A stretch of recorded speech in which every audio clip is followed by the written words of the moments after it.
It began with an exchange of gunfire between Philadelphia police and members of a radical group holed up along with their children in a city row house.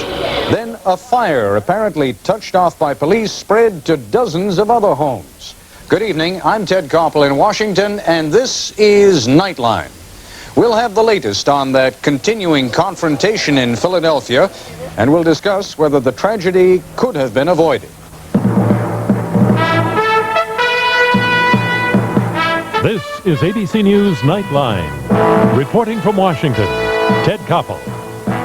The group calls itself MOVE, M-O-V-E. Its membership is predominantly black, and while it describes itself as a back-to-nature movement, that may be an overly benign description of a group that has terrorized its neighbors and has a history of violence. Back in 1978, Philadelphia authorities tried to evict MOVE's membership, failed, and then literally tried to starve them out. The blockade back in '78 lasted 55 days, cost Philadelphia over $1 million, and ultimately ended in violence anyway, with a policeman being shot and killed, others badly injured. Apparently, Philadelphia authorities were expecting the worst again today, because last night, residents of the area were ordered out of their homes by police. Just before dawn today, police surrounded MOVE headquarters and ordered the occupants out. They refused, and during the day, the violence escalated. With an estimated 10 to 15 adults and children inside the house, shots were exchanged. Literally thousands of shots. The house was bombarded with tear gas and water cannon. Then, early this evening, police dropped an explosive device on the roof and fire broke out. As Michael Connor reports, Mayor Wilson Goode of Philadelphia says there was no alternative. It's always the worst case scenario. And what we see here is the worst case that could in fact happen, which is in fact the loss of property and perhaps lives. For Philadelphia's mayor, Wilson Goode, it is indeed a worst case scenario. A row of houses in the southwest part of the city ablaze. The unfortunate and undesired effect of police attempts to seize a group of radicals known as MOVE, who lived in one of the houses. The fire started when a police helicopter dropped an explosive device, still unknown, on the roof of the house in question. As the blaze began to spread, police say 3 armed members of MOVE managed to escape from the house into a nearby alley. They traded shots with police sharpshooters, making it dangerous and difficult for firefighters to stop the blaze. What we have out there is war.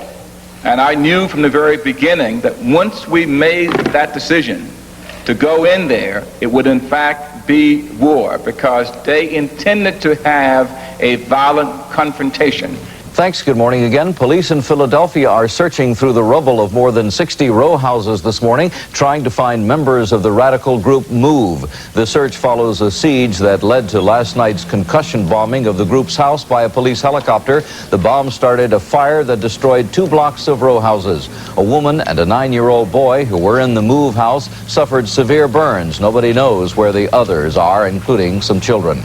When police in the group MOVE, authorities tried to use an explosive device to drive that group out. However, a fire soon erupted, causing extensive damage. Cheryl McCarthy now with details. The massive fire burned through the night, engulfing 2 city blocks. Firemen struggled to bring it under control, but 50 to 60 homes were destroyed, and some spectators said it seemed like a dream. The blaze started when police dropped a percussion bomb onto this house, trying to flush out members of a radical back-to-the-earth group known as MOVE. Group members had refused to obey an eviction order, and earlier in the day exchanged gunfire with police. During the fire, 4 people ran from the house. Police took a woman and a child suffering from burns into custody. 3 others escaped. The eviction action against MOVE was undertaken at their neighbors' insistence. Today, those same neighbors, many of whom are now homeless, were divided over the police tactics. I think they should have took numerous other measures to remove them from there. Not this. No, sir, I don't. I think the city handled this in a very untactful, unprofessional manner. They didn't intend to be excessive as it turned out to be, you know, but I think they did what they had to do. Police plan to sift through the rubble of the MOVE residence to look for any bodies that may be in tunnels around the house. Meanwhile, innocent residents who got caught in the crossfire between MOVE and the authorities are left to pick up the pieces. Cheryl McCarthy, ABC News, Philadelphia.